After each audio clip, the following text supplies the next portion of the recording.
A paz, queridos. Aqui estamos nós para mais um devocional. Isso, enquanto tivermos esse período aí de isolamento social, estaremos sempre trazendo um devocional em algum assunto que nos edifique, algum assunto que seja de grande proveito para nossas vidas espirituais. Estamos passando ainda por esse período, então vamos lá.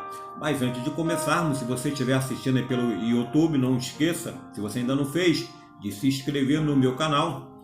E se você concordar comigo, der aquele amém, então dá o joinha ou fazer até um comentário. Sim, eu leio os comentários e os comentários são de grande valia. E se você tiver também algum assunto que você queira que a gente venha a falar, pode colocar aí nos comentários e eu terei o maior prazer de trazer à tona. Tá? Hoje nós vamos falar sobre meditação. Existem alguns comportamentos que nós cristãos, apesar de estar na Bíblia, às vezes abandonamos. E abandonamos por quê? Porque algumas seitas, elas usam tais palavras na sua frente, né? Naquilo que ela apresenta. E nós começamos a deixar para essas seitas viverem isso. E uma delas é a meditação. As seitas orientais praticam muito a meditação, sendo que as seitas orientais, o hinduísmo, e tem aí talvez como uma das mais aplaudida, que mais cresce no mundo, o yoga, eles têm como objetivo de fazer um esvaziamento do ser, um esvaziamento da alma.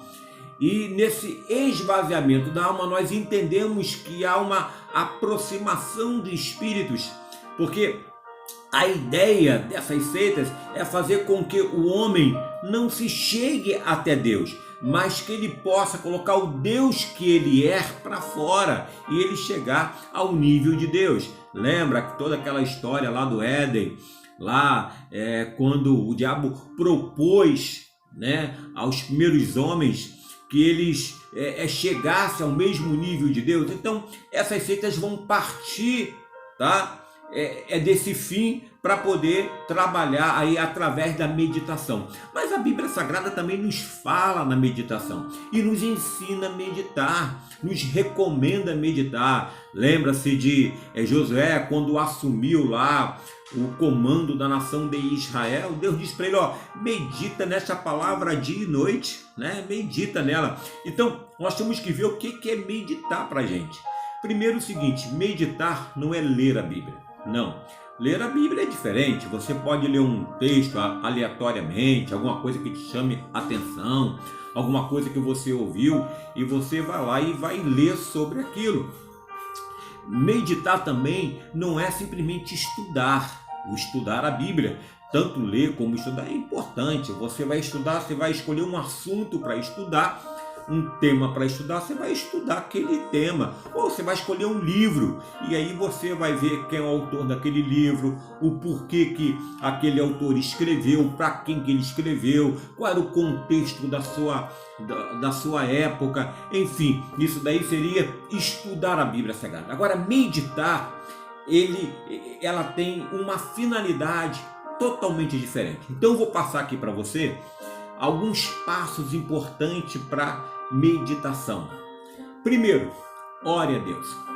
Ore a Deus para que o Espírito Santo ele te ilumine, para que te dê entendimento, a fim de você tirar daquele texto bíblico que você vai ler o que Deus quer para a tua vida. Um segundo ponto importante, querido: tenha tempo. Separe um tempo, não sei quanto tempo, né? De repente 20 minutos, 40, 60, 2 horas, o tempo que você tiver. O bom é que você tenha um tempo só para meditar, não um tempo que você está vendo TV, não é um tempo que você está no seu celular, nas suas conversas, não. É um tempo que você tem para se dedicar a pensar a respeito daquele texto para a sua vida, tá?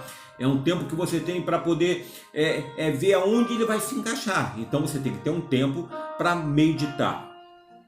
Outro ponto importante, muitas vezes a gente estuda a Bíblia para pregar, para ensinar. A meditação não é para pregar, não. A meditação é para mim, é para minha vida,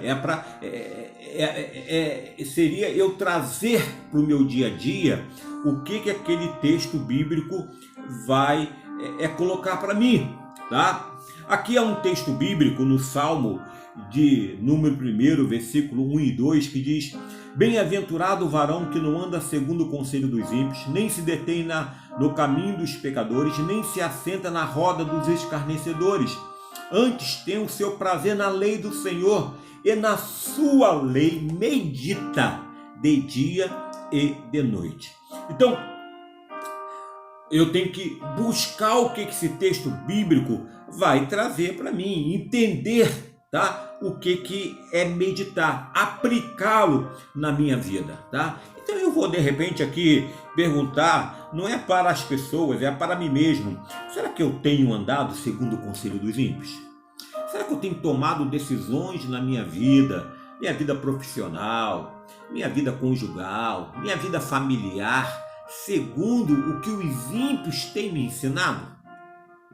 Segundo o que de repente um amigo não crente tem me orientado, ou uma pessoa que eu fui buscar conselho e me orientou, e mesmo sendo fora da palavra de Deus, eu não quis saber, eu quis ouvir aquela pessoa, tá? Será que os meus negócios, será que minhas escolhas têm sido baseadas nesses conselhos dos ímpios? Outra coisa, ele diz para não se deter no caminho dos pecadores. Se deter no caminho dos pecadores é você estar com ele quando eles estão, por exemplo, aqui zombando de Deus, e você participa daquilo dali.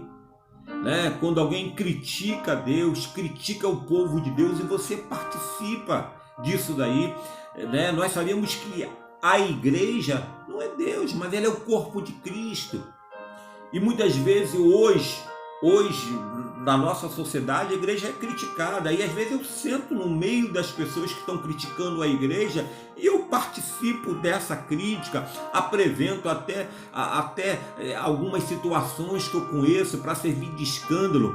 Então eu tenho que pensar se eu estou vivendo isso, aonde se aplica isso na minha vida. Aí eu penso, peraí, eu tenho que buscar mais homens de Deus, mulheres de Deus. Eu tenho que ouvir mais pessoas comprometidas com o Evangelho. Eu tenho que ouvir mais o que Deus tem para a minha vida. Eu não posso fazer escolhas segundo aquilo que estão falando, porque todo mundo está fazendo. Porque eu estou sendo influenciado de repente por uma série, estou sendo influenciado por um canal de TV, estou sendo influenciado de repente por um livro, por um escritor, que não tem nenhum compromisso com Deus. Então eu tenho que pegar e ver isto para a minha vida. Então eu, quando começo a ver aonde aquele texto ele venha a se aplicar em mim, eu estou fazendo o quê? Eu estou fazendo meditação. Mas para isso alguns pontos também são importantes, como ficar em silêncio. Meditação é um momento de silêncio, é um momento de tranquilidade. Eu não posso fazer meditação com a TV ligada, ir ao mercado de peixe, Eu vou estar meditando lá dentro essa hora, estar nas ruas da cidade e todo mundo gritando ali, e eu vou estar meditando. É aquele local de tranquilidade, é aquele ambiente que eu tenho. Se eu não tenho, eu tenho que construir, Ou eu vou para o meu quintal, ou eu vou para o meu quarto. Jesus Cristo ensina, quando for orar em segredo, entre no teu quarto, fecha a porta e fique lá você com Deus, tá? Mas é um momento meu, tá? É um momento meu. Então eu vou meditar no texto, naquilo que ele se aplique para a minha vida. Devo fazer isso quando? Devo fazer isso diariamente. Medite nas palavras deste livro todos os dias. Todos os dias, buscar algo e aplicar aquilo à minha vida. Não é pensar no meu cônjuge, não é pensar nos meus filhos, não é pensar nos meus irmãos, não é pensar nos meus amigos, é pensar aonde que aquele texto se aplica na minha vida. E aí a Bíblia vai dizer o seguinte, que aquele que faz isso é bem-aventurado, é feliz, encontra paz, encontra as soluções que Deus tem para você, né? Aquele que aprende a meditar, ele com certeza vai ter um outro nível de relacionamento com Deus, ele vai ter um outro nível de relacionamento com as pessoas ao seu redor, porque ele vai permitir que a palavra de Deus venha a ser aplicado diretamente em sua vida. Que Deus te abençoe e tenha muitas meditações nas Escrituras.